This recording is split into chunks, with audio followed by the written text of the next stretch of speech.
Welcome to Canada's podcast. Hi, everyone. Welcome to Canada's podcast, the number one podcast for entrepreneurs in Canada. I'm Phil Bliss, founder of Canada's podcast. Today, we're going to meet Matthew von Teichmann, an ethical investor, startup advocate, risk taker, believer in downtime, natural foodie, family first guy, and executive chair of Purposeful Stacking Inc. Matt has started 9 companies. His first business was a bar restaurant when he was at university. Then he launched a franchised window cleaning company, which he sold, and, 6 others. The last one he took public in 2015 very successfully. So, Matt, welcome to Canada's podcast. And as we were talking before, I wish I was out skiing at Whistler with you, but we can't. some of us have to work. No, we all know we can work anywhere. So well, I'm not working much right now, but that's okay. So, before we get too deep in conversation, why don't you tell everybody a little bit about yourself, what you do, why you're on Canada's podcast, something of Matt as the entrepreneur, if you like.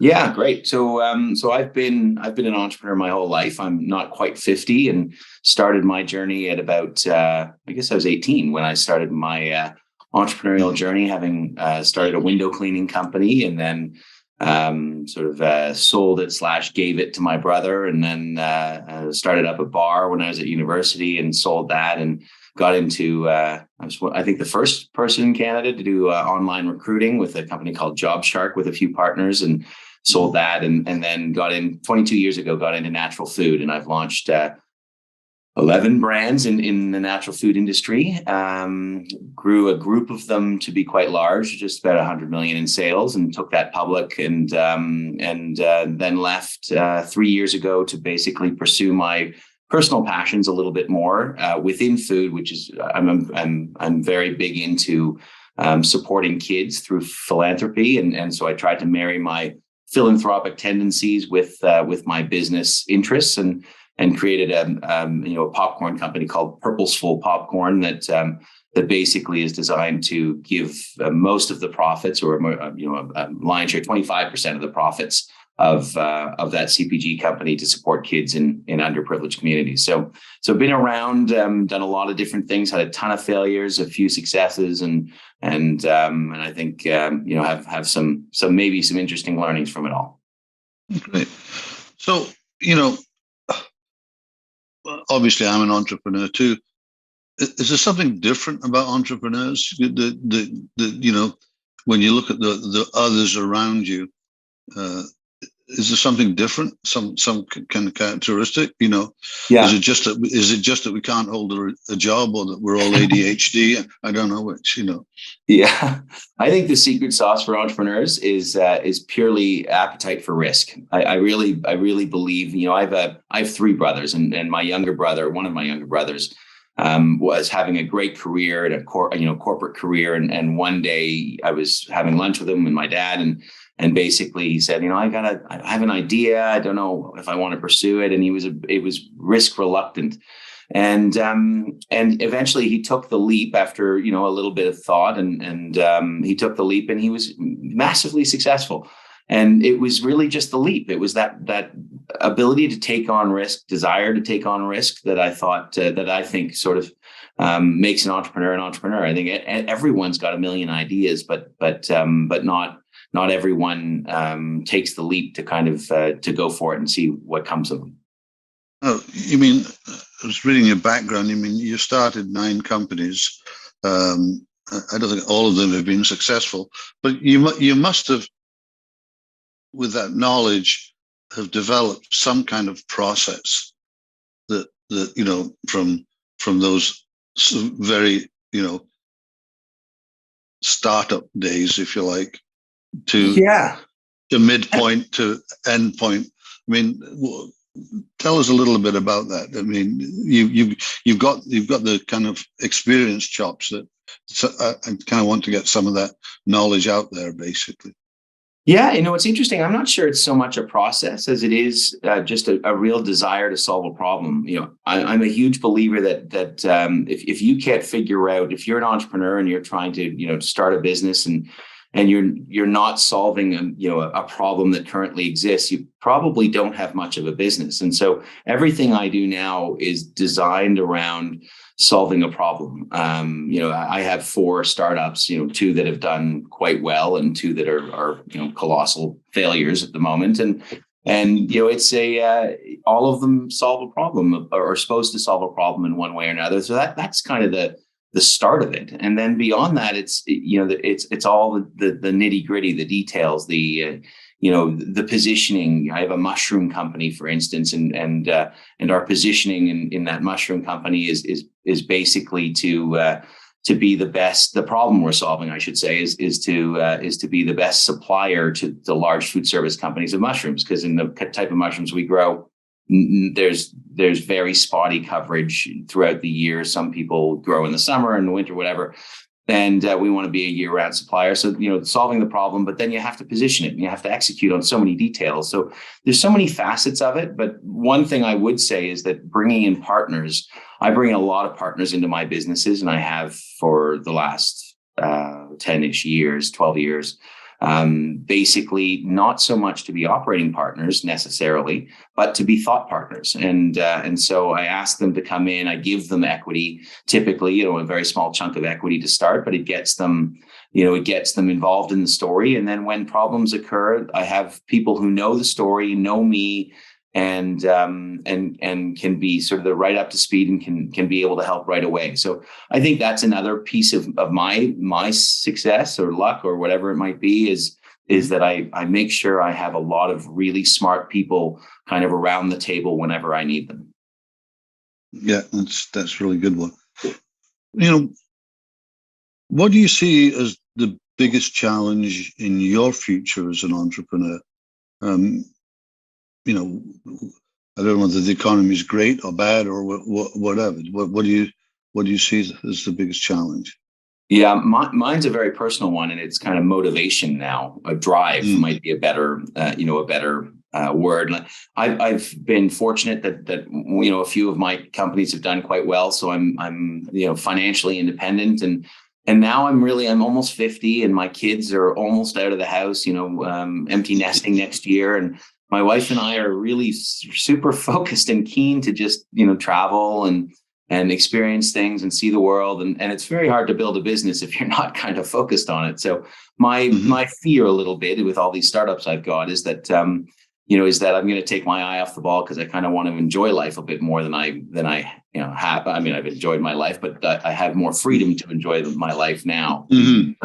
So it's a transition for me personally and my wife, empty nesting, but it's also a business transition for me I'm thinking I probably have to bring in operators into the companies to make sure that the details are well looked after. And then I can be more of a sort of executive chairman support role than an actual operator. So for me, it's kind of motivation / drive is the is my overarching kind of concern going forward. So let's keep on the advice side. So you've got somebody that's listening to this that knows a bit. Wants to start up. What would you say to them? That you learned after the fact. In terms of that startup period.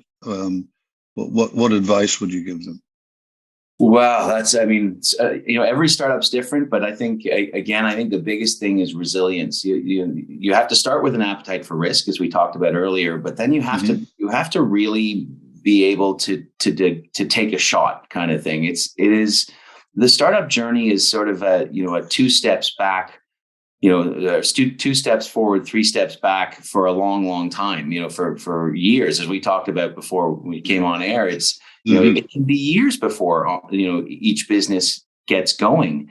And you really have to have, in my opinion, and even in, as having done this a long time, even my new ones, I think I've got the secret sauce and it's going to go brilliantly right away. And and then you get hit in the face, and you take these steps back, and you have to regroup and figure out what you did wrong, and continue the journey. And I think for an entrepreneur, that ability to take a shot and get back up and keep moving is probably the most critical element for. It's not just an entrepreneurial journey; it's for anyone in life. Because as I say to my kids, you're going to have so much failure in your life, and if you don't know how to get off the mat, and if you don't know how to pick yourself back up, you're never going to be successful in any part of your life. You have to, relationships fail, businesses fail. There's so much failure, but then it's offset by these wonderful successes in life that overshadow the failures so quickly. But you have to be able to get to the successes, so you have to be resilient.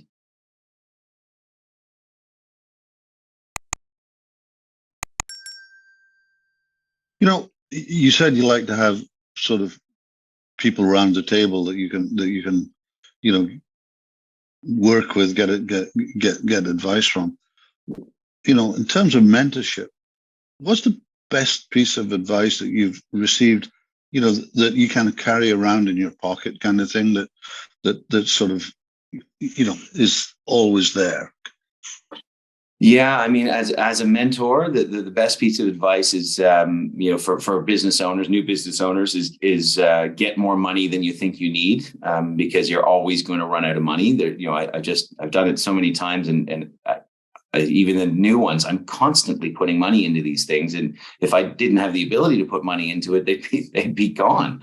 And if entrepreneurs who don't have access to capital early, they're bootstrapping as long as they can. But when they start getting capital, take more. I had a journey in my last company was public and got quite large, and I was always reticent to oversize my deals, and we raised $50 million or $48 million, but I could have raised $150 million easily.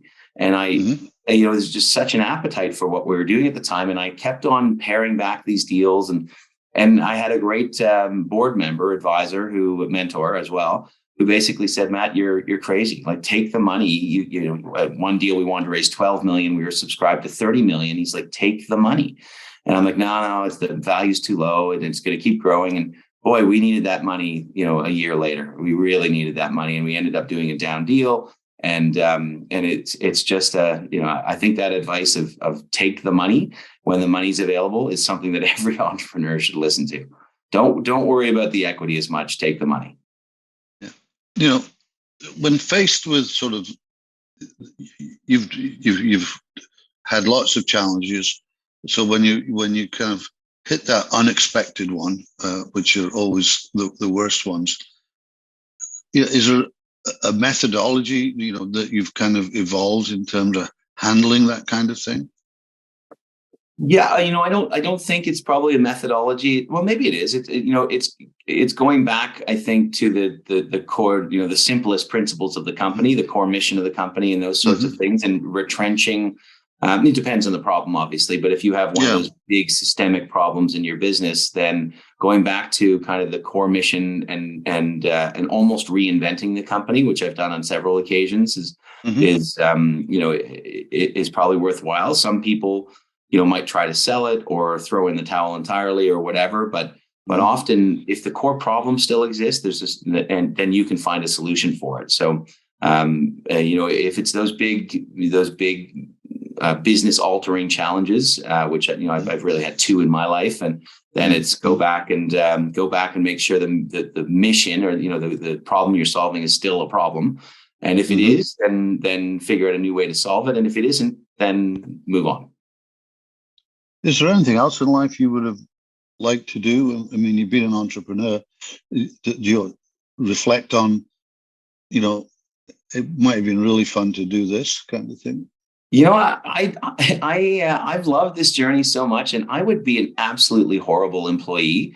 So no, like I can't imagine a different career path. I would get fired in every job I'd ever do for somebody else, because I don't really play by the rules very, very well. Like I don't like systems. I don't like structure. I just like, free thought. And that's great when you're starting up businesses, not great when the businesses are bigger. And, I realized that I've had two big businesses and both have been, I should have left earlier, but in both cases, I was, running them and, the business were getting bigger, hundreds of people, tens of millions of sales. And I just was the wrong person to run it.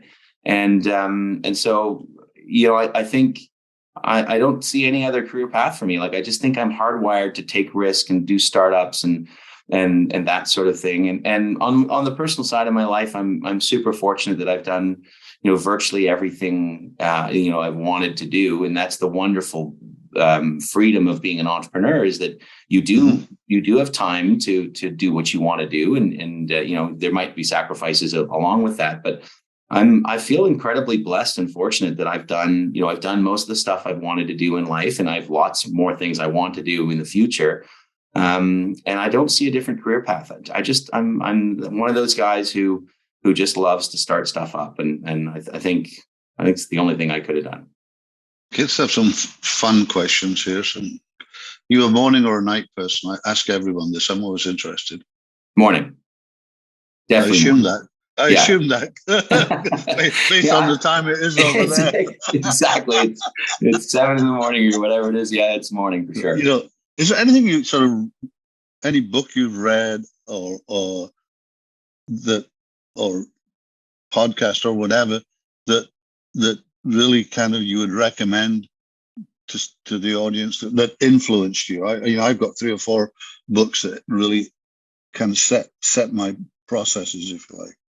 Yeah, I'm a big fan of like the Malcolm Gladwell's books. I've been fortunate to spend a bit of time with him and see him once or twice, and I've read all his books. I think Blink is a fabulous book. I've governed my life around that sort of instinctual, how you feel about people in the first 5 seconds or 3 seconds or whatever, and the gut feel. So I think that's a wonderful one. For business people, negotiation, Victoria Medvedek, I believe is her name, wrote a wonderful book on negotiation. The book itself is fairly good. If you get an opportunity to see her speak, it is world changing from a business standpoint on negotiation and pricing and different things in business. That is a phenomenal, phenomenal read or if YouTube video or whatever. No, I think, I read a lot of nonfiction, interestingly enough, a lot of fiction, interestingly enough, historical fiction. And I think, for me in my life, I'm a big believer in kind of balance. So I always have a business book and I've always got a historical fiction book. And same here, actually. Yeah. Same thing. Yeah, it's great. Like I love the old stories that sort of teach me a little bit, but really teach me about the time. But yeah, I think, I think one of the things I've kind of learned in life is how important it is to take time off and even, take vacation things, but even in a day, a given work day is to go and take a half hour and reflect. Some people call it meditation. For me, it's more like sleep. Like I kind of sit somewhere and close my eyes and I find coming out of that half hour, or whatever it might be, 20 minutes, 45 minutes, I have a new brain kind of thing and I can tackle the problems of the day. So if you have a chance to read books on meditation, I suggest those are interesting. And the other really interesting one is not the greatest read in the world, but it's called Meditations, and it's about Stoicism. Marcus Aurelius, I think, wrote it, and that was a wonderful, interesting, a bit complex read. But the whole concept of Stoicism, I think, is something that entrepreneurs really would benefit from learning about it. It's a wonderful philosophy. If you had to pick one word to describe Matt, what would it be and why? One word, resilient would be the word I'd probably choose for me. It's, I've just been, in these journeys, having started as many companies as I have, there's so many failures and so many mistakes I would have liked to have, taken back. And, just so many problems. And, I would consider myself a very resilient person. And I think that's really helped me get to, where I've gotten to, is not giving up on when it looks insurmountable, kind of picking myself up and and dusting myself off and trying again and pivoting and sometimes accepting failure. I mean, that's one of the things that we have to do, is accept that maybe you've made a mistake that's beyond repair, and accepting failure and moving on. But resilience in sort of doing something new, trying it again and not giving up would be me for sure. What's keeping you up at night on a business front these days? Yeah, I mean, it's much more operational. I have these 4 startups. I've got some investments, in seed stage companies, but the numbers aren't that huge, so they never keep me up. Sometimes I wonder how I can help a little bit more, but I think the main ones are around my 4 kind of core businesses, and I think a bunch is about what am I going to do next year when I'm empty nesting and my wife and I are going to be traveling, and how do I structure the businesses? So I'm spending a lot of time thinking about people to bring in, who to promote, those sorts of things. But I feel very lucky that I don't dwell on the past very much, and I'm always kind of looking forward, and I'm always trying to find the bright side. And so I'm in a spot where I'm comfortable in life, and I've got a wonderful family, and I've got these businesses that have real potential. So I think nothing really keeps me up at night. I have lots of stuff I'm thinking about, but nothing really keeps me up. Okay. Right. Well, Matt, it's been great meeting you. I wish I was out there skiing, but that's fine. Let's do the next one in person at, say, Tahoe. Yeah. Okay, sounds great. And thanks very much for coming on to Canada's podcast. How can people get a hold of you if they listen or look at this and say, I got to get a hold of this guy? Yeah, great. I'm much more active on LinkedIn. I'm not a big social media guy, but I'm much more active on LinkedIn. So Matthew Von Teichman, you can find me on LinkedIn, and then otherwise my email is mattvt@c4funds.com, and anyone can email me anytime, and happy to chat. Especially, I think for those who are going through the entrepreneurial journey and having a lot of questions, I'm always happy to give a little time to just see if I can talk through it. I